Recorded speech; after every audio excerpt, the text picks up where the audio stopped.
The big dig, as we came to call it, was a automobile transportation improvement project, originally called the Central Artery Third Harbor Tunnel Project. The plan has started in the 70s. A lot of people don't know that. And it started the discussions as two opposing projects. One project was to extend Interstate 90, the Mass Turnpike, through Boston, where it terminated, over to Logan Airport, right into the airport. And the proponent of that was the former Governor Ed King, who happened to have been director of Massport before he became governor. He lost an election to Michael Dukakis, who was much more interested in improving the I-93 system into Boston, which was an elevated structure, typical 1950s rim right through the heart of the city as an elevated structure. It was called the Green Monster. It was Boston's other Green Monster. And it was aging, so something had to be done with it. Aesthetically, it was very unpleasant. It was right through the heart of the city on the waterfront, blocked the waterfront off in the city, basically. And also, there was no way to widen it. The only way to justify federal funding on a project like that was to expand the lanes. To replace it in kind without expanding the lanes, no federal money for that. So, Dukakis was governor. He lost Ed King, is actually what happened. Ed King lost to Dukakis, who came back in. And by that time, Dukakis had a fellow named Fred Salvucci, very brilliant civil engineer, transportation expert in his administration. And they came up with a plan to do both. So the plan had started in the 70s, but the project itself, the Big Dig, actually coalesced in the late 80s. 1987, I think is the real start date for the original map and design work and so forth, and ended in 2007, which we'll get to that with DGT's history.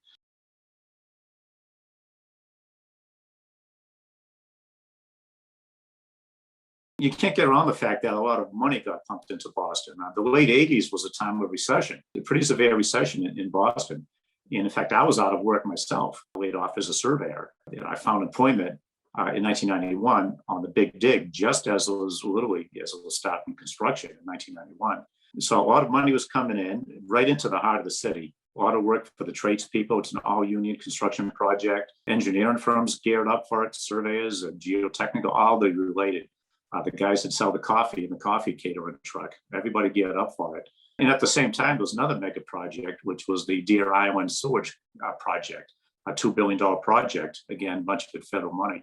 So there was the immediate impact was the economic jobs being created. And then there was the construction. It became sort of a sideshow, for many years. What's the traffic like? What street are they closing now? Tremendous disruption. But everybody kind of enjoyed it publicly because we knew it was changing the city. It was a very fascinating time. The intended impact, which happened, is in transportation, auto transportation, of course, public transportation. There was some mitigation money for public transportation. In fact, the Green Line extension, a lot of the funding from that came out of what they call mitigation money. And there were other transportation projects that received some funding. But it was really about automobiles, getting automobiles in and out of the city. And, Boston is a critical node on the interstate highway system. And just being in the city, what it does transportation-wise, it's connecting these hubs of industry within Route 128 in the core of Boston to each other.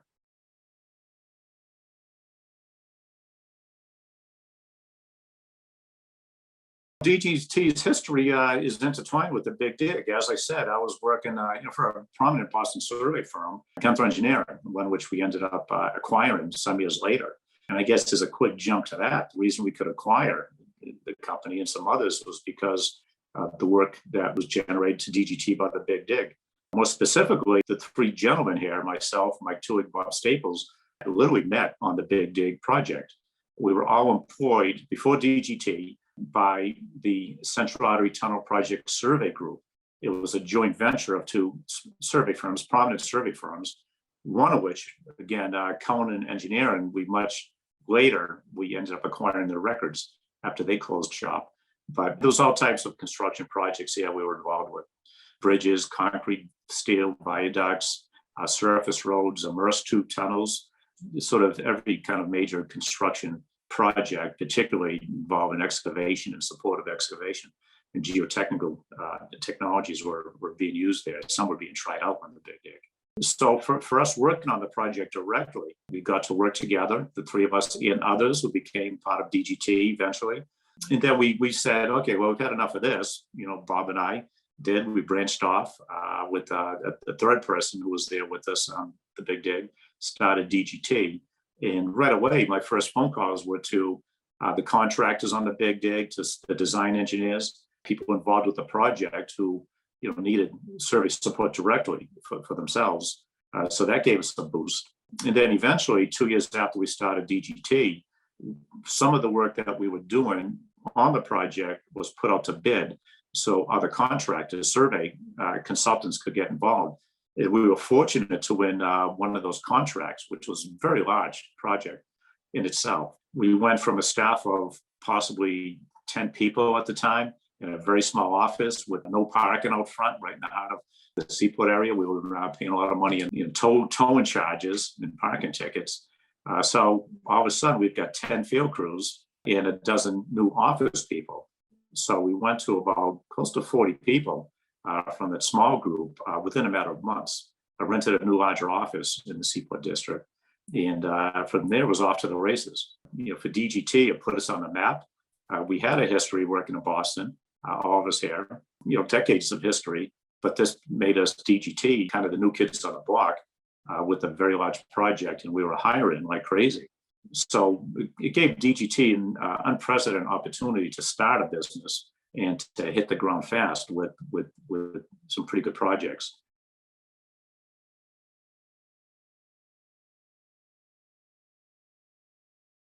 My specific role on the DGT project at the survey group was what was called a task supervisor, which was a project manager. Basically, I had a series of projects, some overlapping, where I oversaw, and I was primarily involved with construction verification. So I would get a set of plans for a new roadway, for a bridge, for a tunnel, read the plans, study them, do the mathematics, and then supervise field crews who worked with the contractor surveyors. It gave us and other people that are still at DGT experience in some of these, a wide variety of survey problems to solve. My role on the project in the early days when I was working for the CAT contractor, before we started DGT, I was more of a technician / CAD manager. We used MicroStation. I was assigned different projects. I did a lot of volume calcs for dirt going to Spectacle Island. And I was involved in the widening of 93 to make the HOV lane and that project. I left that company and I temporarily worked for another firm, but always wanted to start DGT and go off and do this stuff on our own. Then in 1999, only 2 years from starting DGT, the opportunity came up to bid on the project, which we did, and we won with a joint venture with another firm, and we expanded drastically, which Mike talked about a little, and that kickstarted us to do a lot of hiring. And my role on the project then for DGT, I was basically the PLS, the authorized rep on DGT, the PLS in charge, and I had task supervisors underneath me. The project was so vast, I couldn't manage it all. So task supervisors managed different projects, and we did that for 6-7 years while the Big Dig was going on. The Big Dig exposed us to a lot of variety of work that helped us with staff knowledge on DGT, which helped DGT grow. My role in the Big Dig project actually goes back into the late 80s. I was actually working with one of the DGT legacy companies at the time, and I'd moved up to a project manager role, and that's with the Cullinan engineering firm. And they'd been involved from the early preliminary stages of the project. They were very connected with the people that were trying to get it funded and the preliminary designs going. And as the years went by, even though some of the early utility compilation work was done through a number of different survey organizations, by the time the project got funded and the CAT survey group got put in together and a joint venture started, That gave me the opportunity to move over in 1992 to augment the work they'd already done on the utility databases, and then to keep on expanding that, because you can imagine even though the project is a micro project in terms of geography, it's a very small, it was only probably 8 miles long and very narrow, but it had a huge impact on the central part of the city, on the old part of the city. So for us, it was a great opportunity to move into doing something on a mega project that was never seen before in this scale. And that's actually in my role, I became a utility person that was focused on underground utility mapping. And that's originally where I met Mike and Bob. We were worked all together in the same office. We had worked in different parts of the organization in terms of my focus was utility related. But there was a very big cohesion between all of our group and how we worked together, the different contracts that were there. And so that was a very interesting time for getting the project started. It was a great experience. And because of that, we got national attention. So the organization, yes, it was started because of the opportunity with the Big Dig, but it gave us national and international attention from that.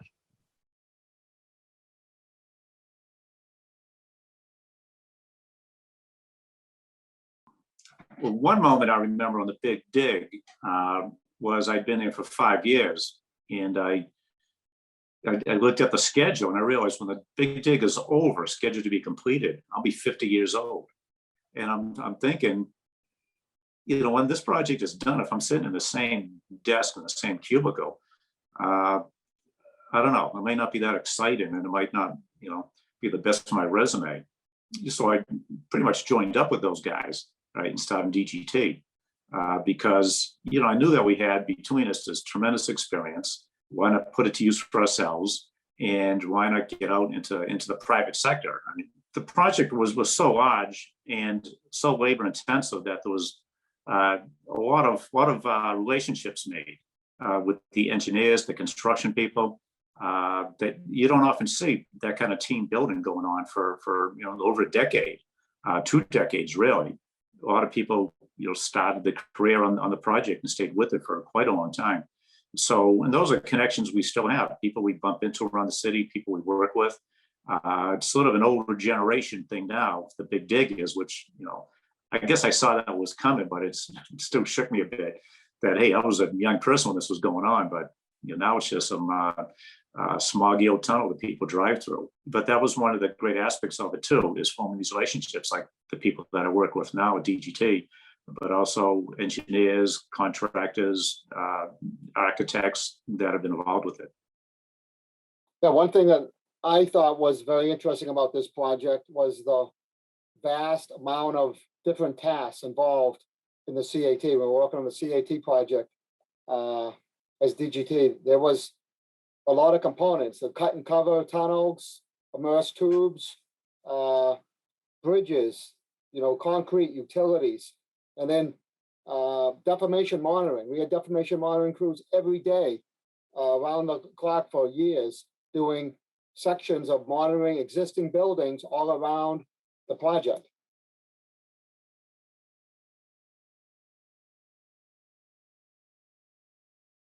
For us, I think, Mike and Bob and I saw this project from the start to the end.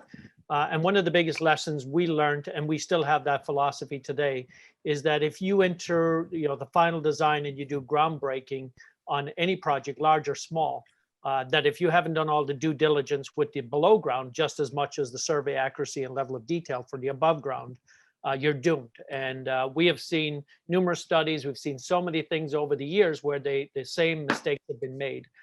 So for us, and me personally, as a professional that's a land surveyor specializing in utility surveying, we saw that there was almost no validation of underground utility mapping done at the stage. And when they went into construction, the designers, in a misguided judgment, ignored what the Federal Highway had been recommending, and that was to do the SUE, which was well known at the time to any federal highway projects, and they transferred and moved that into construction. But as we got into construction, it moved into what was known as in 200.010. There was a pay item for contractors to do the SUE work. But as we all know, and and Bob will tell you, that once groundbreaking starts, it's too late. Anything you find that's a surprise discovery usually becomes a claim, and then the big project, any big discoveries become a major headache. So, you know, originally the project was Central Artery Tunnel, the Third Harbor Tunnel. They made that mistake. Then the second mistake was it was called Project 2000. There was a lot of billboards. And when you got into early construction, those mistakes became monumental mistakes because it was not just the downtown Central Artery. All the utility relocation went actually up into the financial district to find new corridors to move, because you're limited by the water on the right side of the project. And on the east side, that meant you had to go into the financial district. And anybody that's Bob or Mike or I that has, you know, worked in the city for our entire careers, those streets are 200 years old. There's not many corridors left for any designer to work with. So we saw the fatal mistake is that there was no verification done. It went into construction. For us, one of the things we already, because we had such a heavy involvement with the utility atlas and preparing those documents for the utility inventories, we'd always assumed that when the project was over, we would know where everything is underground. And because the city has changed so many times over the couple of hundred years, so from the 17 to the 18 to the early 1900s, we see the maps and the drawings and how dense the infrastructure was. So we finally thought that at least when this project was completed, we'd have a utility inventory that was very accurate, very reliable. We've got a new digital world that had emerged during this project. And we said, great, we'll have a huge inventory that we can rely on legacy data. But as it turns out, this legacy data is actually mostly lost. And it became a big thing. So my career in utilities still focuses back on that when you finish the project, you really need to have a very good utility map of what you just put in the ground. And unfortunately, they cleaned the whiteboard again on this project. And to this day, DGT realizes on all the legacy, including the Cullinan files that we worked on, are very good as a document, for a base document for any projects we have in the city. And it's a competitive advantage. So the lessons learned, not only do we know the project inside out, but we also know what we want to do, including not working for contractors as a utility groundbreaking in a dig safe role, because it's too late to solve the problems then. So, so that was one of the biggest lessons. And we see the same thing happening all the time. And it happens all over the world.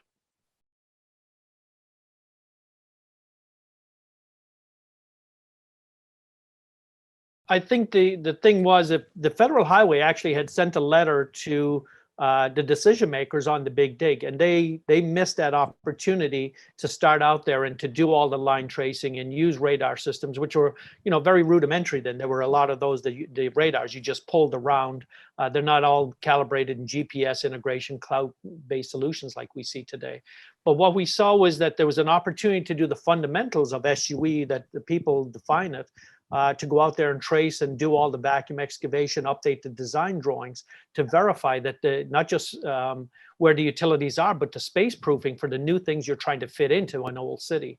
And so we think that missing that opportunity set a precedent for the rest of the project, because you never catch up. It's very interesting to think about what would it be like if the big dig happened today, if Mass DOT came to us with this contract for this $15 billion project. Things were different back then. This is the 80s into the early 90s. There was no functional internet. Plans were not in Adobe PDF. They were on paper. The great revolution was to print the plans in half size, 11 by 17, so you could fit them into the back of your van. But it was a very manual project. No cell phones to speak of, walkie-talkies. Information not passed along digitally. So that's a big change. Just the flow of information could be better. We've talked about the utility mapping. There was done very extensive utility mapping, but it's not preserved. And part of that is because it wasn't passed around enough, because it was on mainframe systems, and not everybody had the keys to those systems. But I think if it happened nowadays, one improvement would be the technology would make things more accurate, faster, as far as surveying goes and positioning and record keeping. I don't think we have to worry about that, because I don't see Massachusetts getting that kind of federal funding anytime soon. But I think would probably be mostly different would be the technology change. Today, there are less surveyors than there were, I believe, back 20 years ago, but one surveyor can do more with technology, with GPS, 3D laser scanning, plans being all shared digitally. We can share CAD plans on the fly with cloud-based programs. So I think coordination would be easier. But I think Mike hit something about getting the staffing. We'd probably do it with a little bit less staff today than we did in the past, but still would be challenging to find that staff in today's economy right now, where there's seems to be not enough workers or surveyors or tradesmen available today for the demand of the work. It would still be a challenging project, but I would think a little bit easier. And if we applied the lessons learned and did things correctly and did the right utility investigations that should have been done, coordinated those plans with everybody in the design phase before it hit construction, it would save billions of dollars, millions and millions of dollars.